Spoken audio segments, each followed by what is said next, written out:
Hey guys, I'd better start by repeating something I've repeated many times before. I love Japan. This is my favourite place in the world and I intend to stay here forever. So please keep that in mind because I know this video will be unpopular. Videos like this are always unpopular. Some people hate to hear these sorts of things because it doesn't necessarily fit with their idea of what Japan is. But our videos are anything and everything about Japan, and they are just pure observations of what we see and what we experience. Okay, so this is another example of that. So on our myths about Japan playlist, we've addressed the myths that some people have about things that they think are only in Japan, and it's repeated all the time by clickbaiters and attention seekers. You know, this is only in Japan, only in Japan. And as we've talked about in those previous videos, most of those things are not. Japan is unique in its combination of good things, I think. You know, the combination, the specific combination of good things that Japan has are unique to Japan.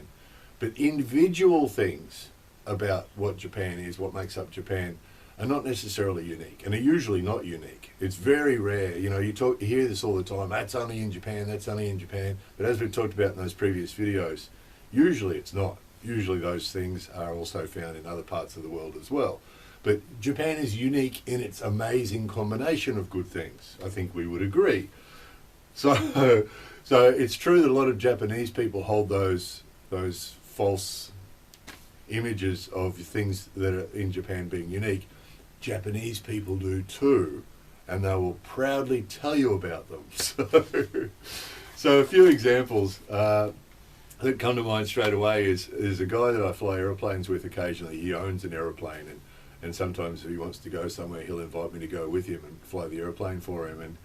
And I don't know how many times over the last 20 years that he said to me, he's gone on about how amazing Japanese weather department is, the weather bureau in Japan, and how accurate their predictions are, their forecasts are.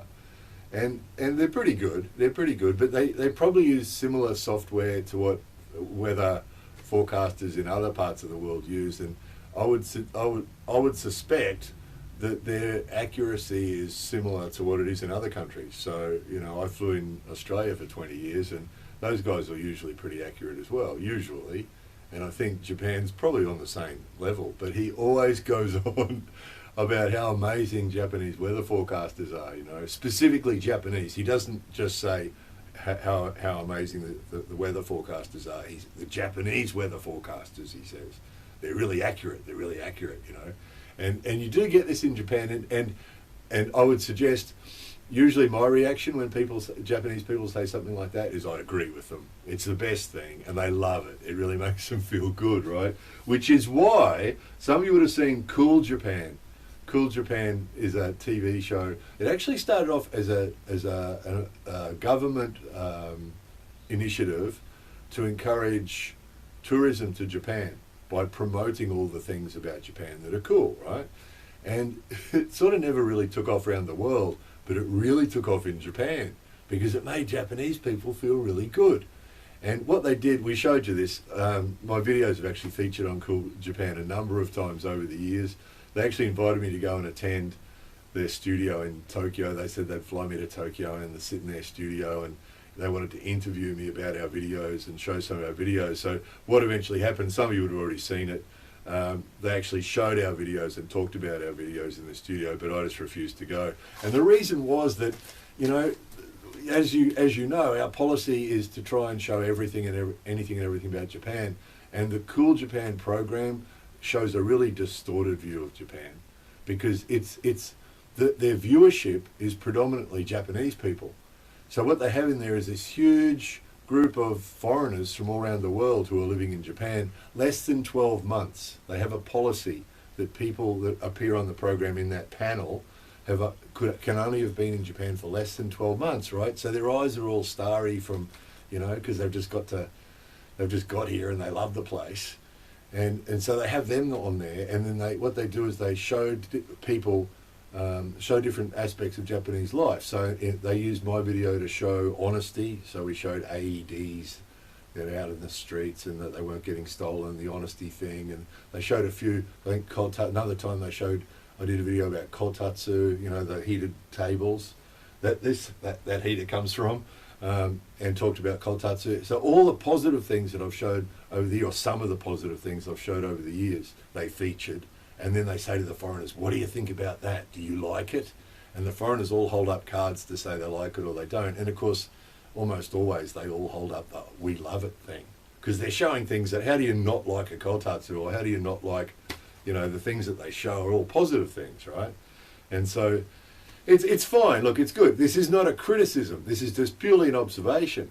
And that show is incredibly popular with Japanese people. They absolutely love it.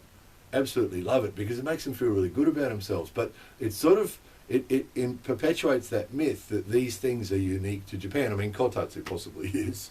But a lot of the things that they peddle on there as being like, this isn't Japan, this is unique Japan. It's not. It's like Japanese people going about 4 seasons. Japan has 4 seasons, they say. And what they mean is that the Japanese seasons are very distinct, which the truth is, because climate change or whatever reason, recently they're not so distinct.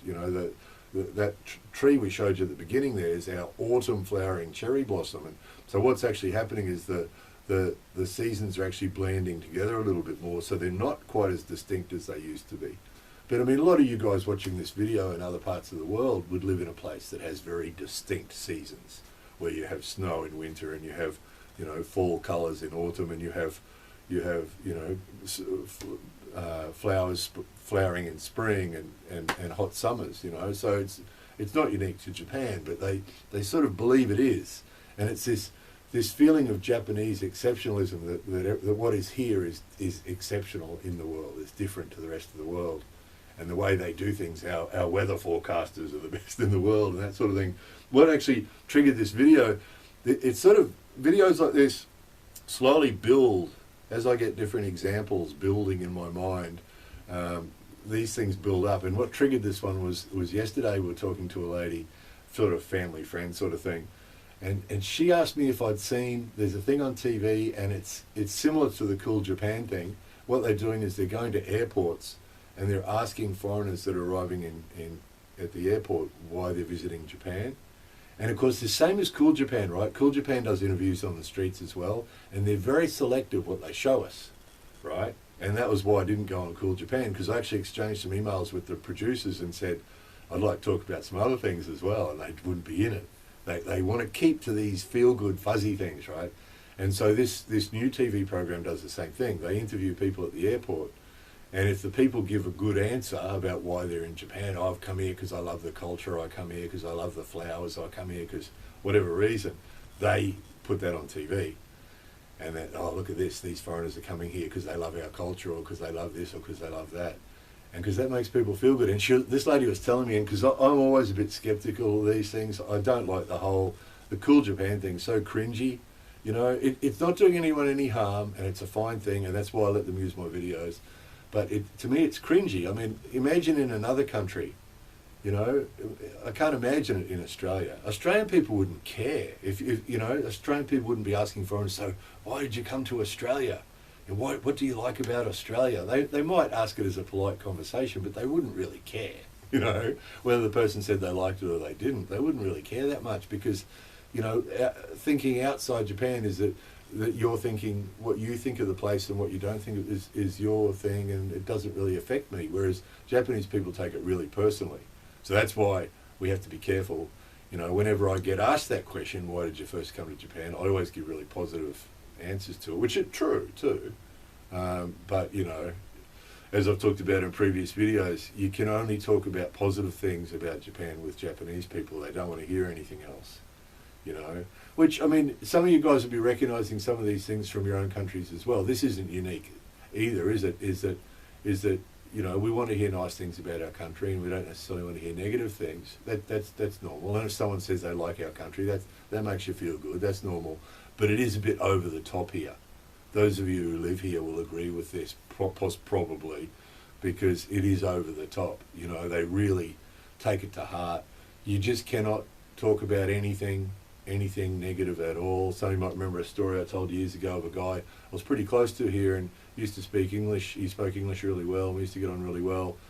And he asked me one day how my day had been, and I told him I'd been to City Hall, and it had just been hell. It had been really bad. And I started to tell him about it, and about halfway through he got really pissed off and said, "What do you want me to do about it?"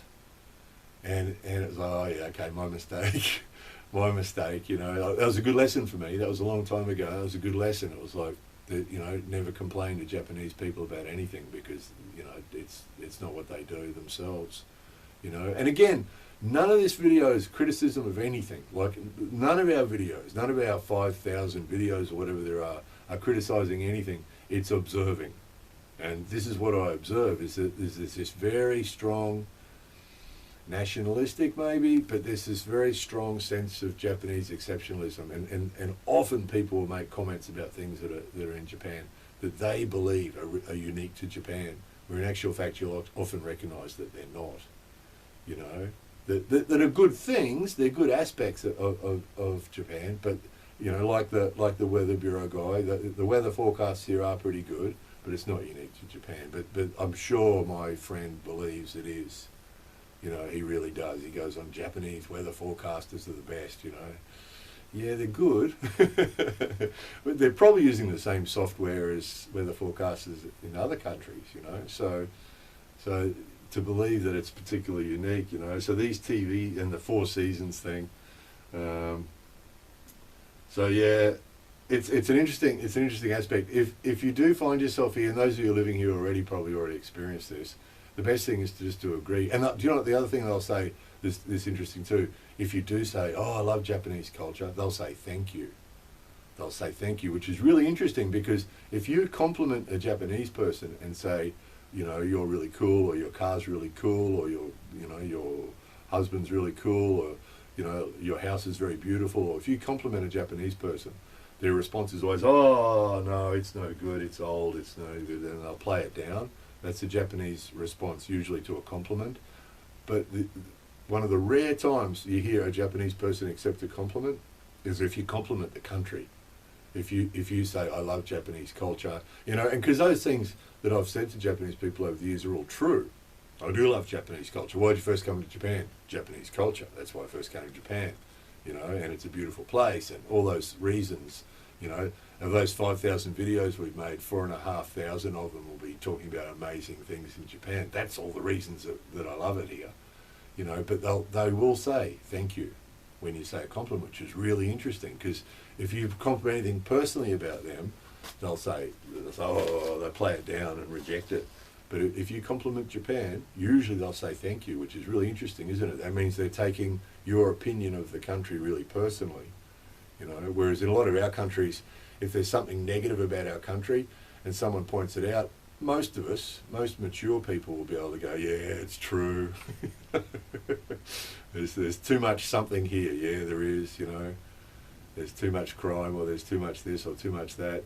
You know, usually we'll agree, won't we? But yeah, Japanese people see it differently. They don't want to hear anything negative. And you don't see it, you know. Japanese TV, the Cool Japan and that airport interview TV show are examples of just talking about the good stuff, you know, the stuff that we're proud of, and not talking about anything else ever, you know. But just mainstream Japanese TV and Japanese media as well, they don't talk about negative stuff either, you know. They don't, you know, the people using mobile phones or driving cars is just getting out of hand here, and people are dying every year because of it, and they don't talk about it, because they don't, what they know, the TV, the media here know that if they talk about anything that's negative or critical of anything in Japan, Japanese people won't like it, and they'll turn off. They'll watch something else. They don't want to hear it, which is a bit of a trap, really, because it means that things that aren't good here don't improve. So things like people driving the car while looking at their phone and killing people, it's not getting addressed, and it probably won't get addressed until it gets right, you know, until lots of people are dying from it, and then maybe it'll get addressed, you know. But in the meantime, people are dying, kids are dying, getting hit by people driving their cars and looking at their phones, and it's not getting addressed. So you can see it's like having blinders, isn't it? They only want to look at the positive stuff and the good stuff and the stuff that they're proud of, and they don't want to look at anything else, which is possibly, a common thing in human nature. Again, nothing I've really talked about is unique to Japan, is it? It's not. It's not, and that's the point. That's the point. People are people, aren't they? The only thing that's unique about Japan, I would suggest, is the combination of good things and bad things, the combination of things that make Japan Japan. That's unique. The combination is unique. But the individual things, the good and the bad within that big picture, the individual things, good and bad, are not unique necessarily, are they? Very few things would be. And that cool Japan, 99% of what they address is not unique to Japan. It's just stuff that's good, which is great. I mean, great. Again, not a criticism. If they want to make a TV show about nice things that make the viewers feel good, make the Japanese viewers feel good, well, that's a good thing, isn't it? But it's just a bit it's way too one-sided. That's why I wouldn't go there. That I was happy for him to use my videos and talk about my channel and things like that, which made no effect on the channel at all, by the way. But I was happy for them to do that because, it's a positive thing they're doing, but I wouldn't go there and sit in the studio and play that game because it's just, it's not the full story, is it? So it's what's popular. It's what's popular. We've seen that on TV here, but we've also seen it on the internet, haven't we? Those Isn't Japan Amazing? Only in Japan, all that sort of mythical stuff about how unique Japan, this aspect of Japan is. This is only in Japan. That sells, doesn't it? It really sells on TV and social media, but the reality doesn't. These videos are really unpopular, and nothing I've talked about here is an opinion. It's an they're all observations. This is what we see. This is what we see, and those people who are watching that live in Japan will be able to give examples too of things that Japanese people have said to them that they are proud of, that they think are unique to Japan, that aren't. Not to say that the things that they're proud of aren't great things. I mean, all those things on Cool Japan are cool things that are good things, there's no doubt about it. But the belief that it's exceptional and it's only in Japan, that's the stuff that's not accurate, right? So it's all very well to observe the positive stuff, but we need to be realistic and accept that most of that stuff's not unique to Japan, and the stuff, and also accept the stuff that's not good, and work on improving it would be a smart thing to do. But they don't want to do that. It makes them feel bad. It makes them feel bad. Nobody here wants to talk about anything negative. Even in the smaller circle. Even in families here. When you have big family gatherings here, you never hear negative talk about anything or any negative subject discussed. That's not negative talk, but any negative subject discussed. It's all, nobody wants to talk about anything negative. So they keep everything positive, which means anything negative or any problems just get ignored. And the result of that, without wanting to get off the subject too much, is 30,000 suicides a year because anything negative doesn't get talked about. So that sort of digresses a little bit, but you can sort of see it sort of all overlaps, doesn't it? As with most of these topics that we talk about, there's overlap to other topics, and this is the thing. If you have this image that everything's rosy and good and perfect, and don't accept the whole picture, you're not looking at the real picture, are you? And it's not going to be necessarily have good results. So yeah, Japanese exceptionalism. They will tell you, that they're exceptional. Definitely, as a whole combination of things, it is definitely amazing, and the definite combination is sort of unique. But yeah, the individual things are good things, but not necessarily unique to Japan or exceptional. Anyway, you might be able to hear it's been raining outside, so the well behind me has got water dripping down into it. If you're curious about that, made a video about that already. You can check it out. Anyway, that's enough of that. Japanese exceptionalism. They will tell you. More videos coming soon.